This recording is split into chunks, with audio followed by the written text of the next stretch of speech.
हर हर महादेव।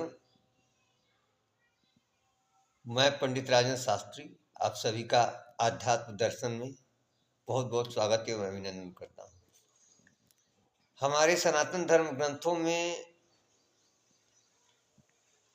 कामना परक कामनाओं की पूर्ति के लिए एक से एक दिव्य प्रयोग मंत्र पाठ बताए गए हैं। जैसे रुद्राभिषेक का प्रश्न बहुत जोर शोर से है। रुद्राभिषेक भी कई प्रकार का होता है। जैसे कि मान लीजिए पुत्र प्राप्ति के लिए दूध से किया जाता है, धन प्राप्ति के लिए गन्ने के रस से किया जाता है, आदि आदि। इसी तरीके से और भी सारे प्रयोग हैं। जैसे महामृत्युंजय हो गया, जीवन मृत्यु से व्यक्ति जूझ रहा है तो उससे मुक्ति पाने के लिए महामृत्युंजय का प्रयोग किया गया है। 10 महाविद्याओं में एक आती है माता बंगलामुखी। शत्रुओं पर विजय प्राप्त करने के लिए बंगलामुखी का दिव्य प्रयोग शास्त्रों में बताया गया है। ऐसे तमाम प्रयोग हमारे शास्त्रों में वर्णित है। इसी क्रम में आइए मैं सनातन धर्म के सबसे छोटे से ग्रंथ हनुमान चालीसा का एक दिव्य प्रयोग आप सभी के बीच रखना चाहता हूँ। और वास्तव में यह बहुत दिव्य प्रयोग है कि मतलब इससे किसी भी कामना की पूर्ति कर सकते हैं। शर्त यही है कि कामना आपका धर्म सम्मत होना चाहिए। ऐसा नहीं है कि आप किसी की दुर्भावना से ग्रसित होकर किसी के अहित की कामना लेकर के इसको करेंगे तो पूर्ण नहीं होगा। धर्म युक्त शास्त्र सम्मत पवित्र हृदय से एक दिव्य प्रयोग मैं आपको बताने जा रहा हूं कि जिसको निर्मल मन से कहते हैं। निर्मल मन जन सो मोहि पावा, मोहि कपट छल छिद्र बावा। निर्मल मन से, स्वच्छ हृदय से, पवित्र हृदय से 40 दिन के हनुमान चालीसा के पाठ का एक दिव्य प्रयोग आपको बता रहा हूं। यह 40 दिन का प्रयोग ऐसा है कि आपकी कोई भी कामना हो। बहुत लोग बहुत अच्छी पढ़ाई पढ़ ली है, उसके बाद उनकी नौकरी नहीं लग रही तो पता चला कुंडली में योग नहीं है। कुंडली के सभी दुर्योगों को समाप्त कर देता है। जैसे कुंडली होती है कि कुंडली आपके आप क्यों धरती पे आए हैं, आपके आने का प्रयोजन क्यों क्या है, और इस 84 लाख योनियों में मानव जन्म उस परम पिता परमेश्वर ने दिया है। तो इस मानव जन्म पा करके आपको इस मानव जन्म को कैसे सार्थक करना है, ये सब कुंडली बताती है। कुंडली में बहुत से ऐसे दुर्योग होते हैं कि जिसके कारण आदमी कितना भी ईमानदारी से मेहनत करता है, सफल नहीं हो पाता है। तो उसके पूर्व जन्म के संचित कर्मों का ये फल होता है कि जो इतनी मेहनत के बाद भी आप सफलता नहीं पा रहे।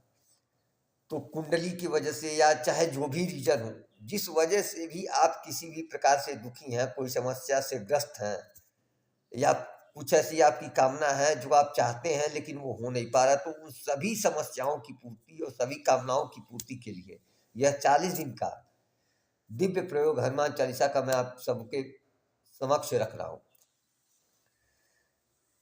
सबसे पहले यह जान लीजिए कि निर्मल मन जन सो मोहि पावा, मोहि कपट छल छिद्र न भावा। यह प्रयोग जितना ही निर्मल पवित्र हृदय से करेंगे उतना ही यह फलीभूत होगा। यह 40 दिन प्रयोग करने के कुछ विशेष नियम बताए गए हैं। यदि उस नियम को फॉलो करके इस 40 दिन के प्रयोग को संपन्न करते हैं तो निश्चय ही आपकी सभी मनोकामनाएं पूर्ण होंगी। सबसे पहले आता है ब्रह्मचर्य का पालन। ब्रह्मचर्य का पालन करना आवश्यक है और उसके साथ जमीन पर शयन करना और एक टाइम भोजन और शुद्ध सात्विक भोजन लेना।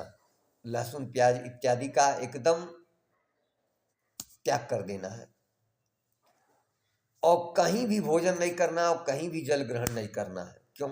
अनुष्ठान आदि में भोजन और जल कहीं भी न करें, इस यह क्यों निषेध बताया गया? तो इसके पीछे कारण है कि जैसा खाए अन्न वैसा होए मन।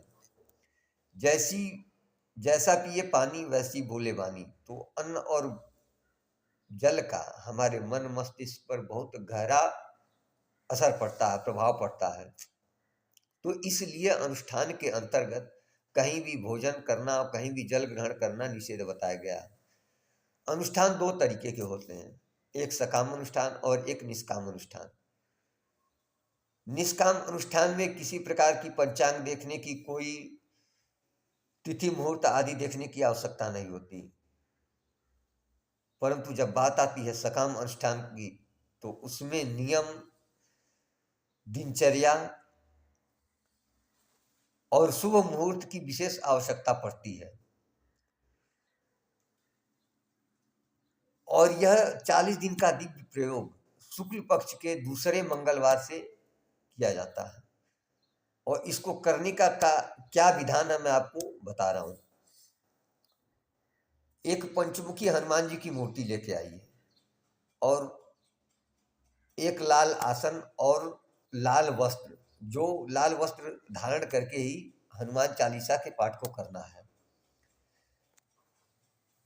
पंचमुखी हनुमान जी की मूर्ति या तस्वीर दक्षिण मुख की तरफ अपने घर में स्थापित कर लीजिए, और जो साधक है, जो यह अनुष्ठान करेगा, वह उत्तर मुख की तरफ हनुमान जी के सम्मुख बैठेगा।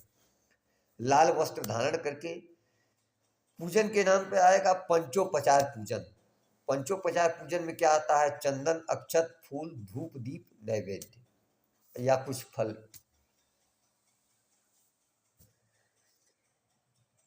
ये पूजन की सामग्री है जिससे आप प्रतिदिन पूजन करेंगे।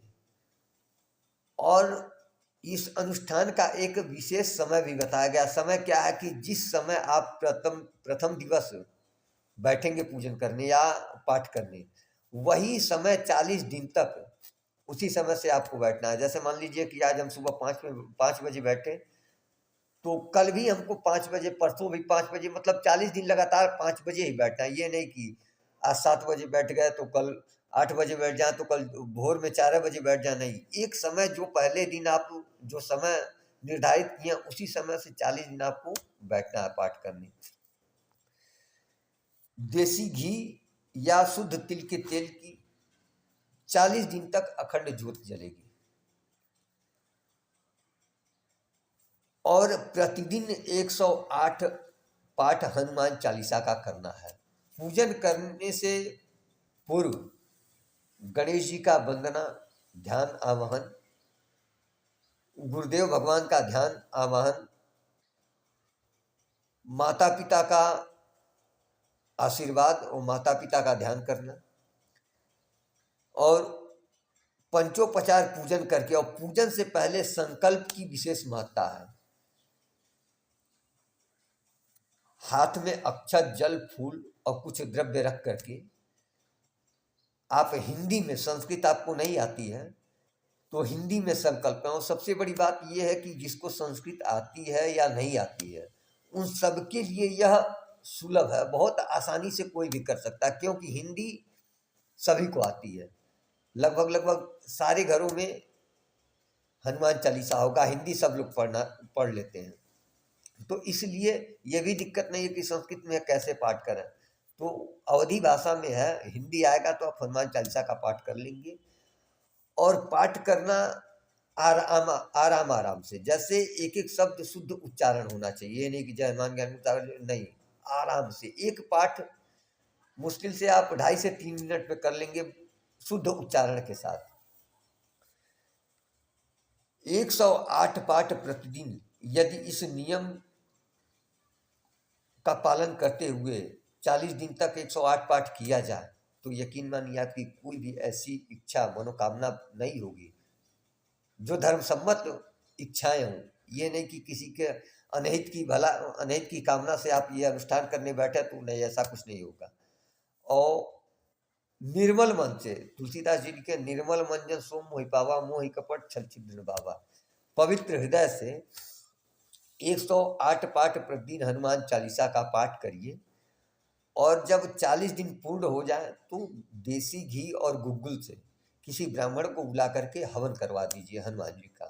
यकीन मानिए आने वाले समय में धीरे धीरे आपकी सारी समस्याएं और जो जिस विशेष कामना की पूर्ति के लिए किए हैं, वो धीरे धीरे आपकी कामना पूर्ति की तरफ अग्रसर होती दिखाई पड़ेगी। आपको ये महसूस होगा कि हमारा काम अब धीरे धीरे बनने लगा है।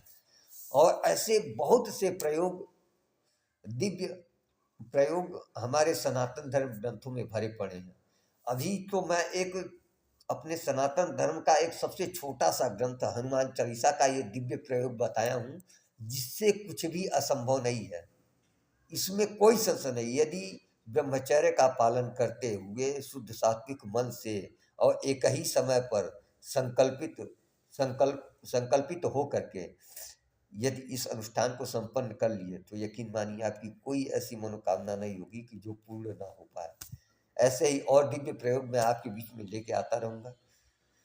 तब तक के लिए आप सभी को हर हर महादेव।